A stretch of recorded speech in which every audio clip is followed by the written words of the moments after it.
সাম্প্রতিক বিশ্ব রাজনীতির যে উত্তাপ, বিশেষ করে আমেরিকা, রাশিয়া, ইরান, ইসরায়েল, এই যে জটিল সম্পর্কগুলো, তা নিয়ে তো আমরা প্রায়ই কথা বলি।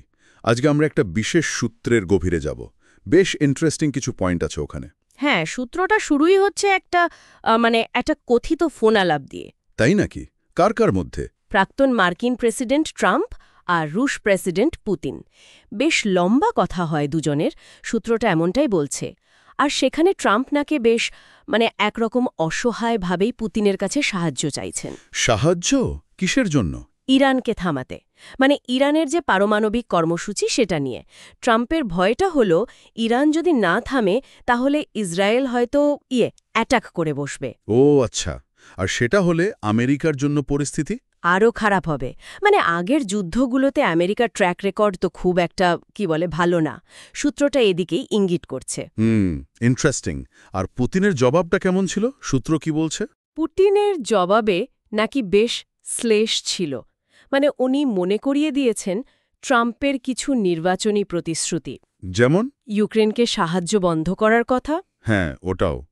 আবার আমেরিকার নীতির ওপর মিলিটারি ইন্ডাস্ট্রিয়াল কমপ্লেক্স, ওই যে অস্ত্র ব্যবসা আর সামরিক বাহিনীর জোট, আর ইহুদি লবির প্রভাবের কথাও নাকি মনে করিয়ে দিয়েছেন। আচ্ছা, তো এই সূত্র অনুযায়ী পুতিন ঘুরিয়ে প্রশ্নটা করেছেন যে তাহলে দুনিয়াটা চালাচ্ছে কে, ট্রাম্প নাকি নেতানিয়াহু? বাহ, বেশ গভীর প্রশ্ন তো।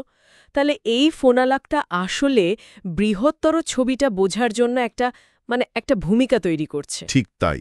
এখান থেকেই সূত্রটা মূল প্রশ্নে যাচ্ছে। ইসরায়েল কি ইরানকে ভয় পায়? আর সূত্রের বিশ্লেষণ অনুযায়ী উত্তরটা হচ্ছে হ্যাঁ, পায়। কারণটা কি বলছে? কারণ ইরানের যে শিয়া প্রশাসন, তাদের ঘোষিত লক্ষ্যই নাকি ইসরায়েলকে ম্যাপ থেকে মুছে ফেলা। এটা তাদের কাছে শুধু পলিটিক্যাল না, একটা রিলিজিয়াস আর হিস্টোরিক্যাল দায়িত্ব বটে। সূত্রটা অন্তত এই ব্যাখ্যাই দিচ্ছে।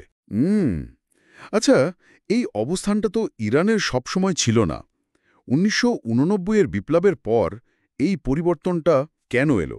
সূত্রটা কি বলছে? সূত্রটার বিশ্লেষণ হলো, বিপ্লবের পর ইরান তো পুরো ওয়েস্টার্ন ইনফ্লুয়েন্স থেকে বেরিয়ে এলো, আর তখন থেকেই ইসরায়েলকে তারা দেখতে শুরু করল আমেরিকার একটা এক্সটেনশন হিসেবে, পশ্চিমা সংস্কৃতির প্রতীক হিসেবে। আচ্ছা, আর মধ্যপ্রাচ্যে নিজেদের প্রভাব বাড়ানোর জন্যও কি ইসরায়েলকে শত্রু হিসেবে দেখানোটা জরুরি ছিল? হ্যাঁ, নিজেদের প্রভাব বলয় তৈরি করতে এটা একটা স্ট্র্যাটেজি ছিল আর কি। সূত্রটা এমনটাই ইঙ্গিত করছে। অন্যদিকে ইসরায়েলের প্রধানমন্ত্রী নেতানিয়াহু, তার ভূমিকা নিয়েও তো বেশ আলোড়ন ফেলার মতো কথা আছে সূত্রটায়, তাই না? আরে একদম। সূত্রটা বেশ জোর দিয়ে বলছে যে নেতানিয়াহু নাকি ৭ই অক্টোবরের ওই হামলার ব্যাপারে আগে থেকে জানতেন বা আঁচ করতে পেরেছিলেন। সত্যি? আর এটাকে উনি ব্যবহার করতে চেয়েছেন। হ্যাঁ, এটাকে একটা অজুহাত হিসেবে ব্যবহার করে গাজা, ওয়েস্ট ব্যাংক খালি করা, তারপর বৃহত্তর ইসরায়েল গঠন, ইরানকে একটা শিক্ষা দেওয়া, এই রকম একটা বড় প্ল্যানের অংশ হিসেবে। সূত্রটা বলছে প্ল্যানটা আগে থেকেই ছিল। হ্যাঁ, এমনকি এটাও দাবি করছে যে হামাসকে শক্তিশালী করার পেছনেও নাকি নেতানিয়াহুর পরোক্ষ ভূমিকা ছিল। বলেন কি, কেন? উদ্দেশ্য ছিল নাকি ইয়াসির আরাফাতের যে প্যালেস্টাইনি নেতৃত্ব সেটাকে দুর্বল করা, দুটো শক্তিকে লড়িয়ে দেওয়া আর কি। একই সাথে জিহাদি ইসলাম আর অতিবাম দুজনকেই শেষ করা। এগুলো অবশ্যই সূত্রের দাবি, মনে রাখতে হবে। বেশ জটিল বিশ্লেষণ। আচ্ছা, এই সূত্রটা তো শুধু মিডল ইস্টে আটকে নেই, ইউরোপ বা আইডিওলজির কথাও বলছে। হ্যাঁ, একটা ব্রডার পিকচার দেওয়ার চেষ্টা আছে। যেমন ইউরোপের তথাকথিত পতন, জাতীয়তাবাদ বা ধর্মীয় চেতনার অভাব। বলছে যে শ্বেতাঙ্গ খ্রিস্টান সমাজে নাস্তিকতার প্রভাব বাড়ছে। তবে হাঙ্গেরি বা পোল্যান্ডের মতো দেশ আবার তাদের খ্রিস্টান আইডেন্টিটি ধরে রাখার চেষ্টা করছে, এই উদাহরণও দিয়েছে। আচ্ছা, আর অতিবাম বা আল্ট্রা লেফট নিয়ে কি বলছে?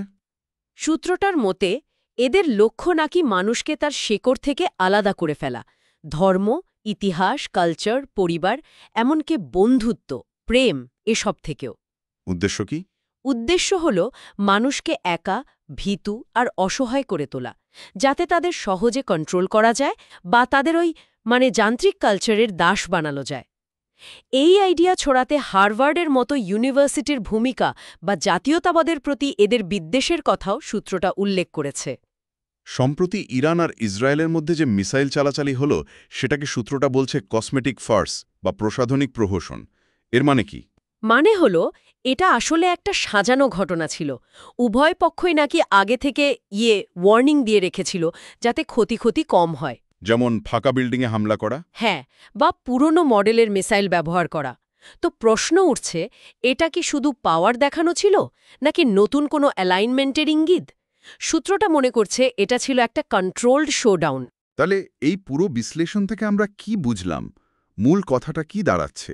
সূত্রটা যেদিকে যাচ্ছে সেটা হলো আজকের দুনিয়ার লড়াইটা মাল্টিলেয়ার্ড।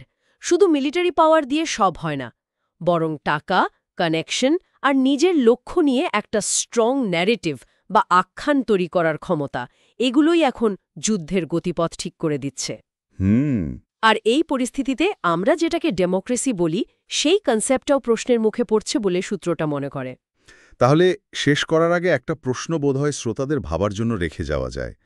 যদি এই সূত্রের কথাই সত্যি হয়, যদি এই চিরাচরিত রাজনৈতিক বা গণতান্ত্রিক কাঠামোগুলো আস্তে আস্তে অকেজো হয়ে যায়, তাহলে ভবিষ্যতের পৃথিবীটা কিসের উপর দাঁড়িয়ে থাকবে? হ্যাঁ, সেটা কি মানবিকতা হবে, নাকি কোনো গভীর প্রজ্ঞা, নাকি শুধুই পাওয়ার গেম? এটা সত্যিই ভাবনার বিষয়।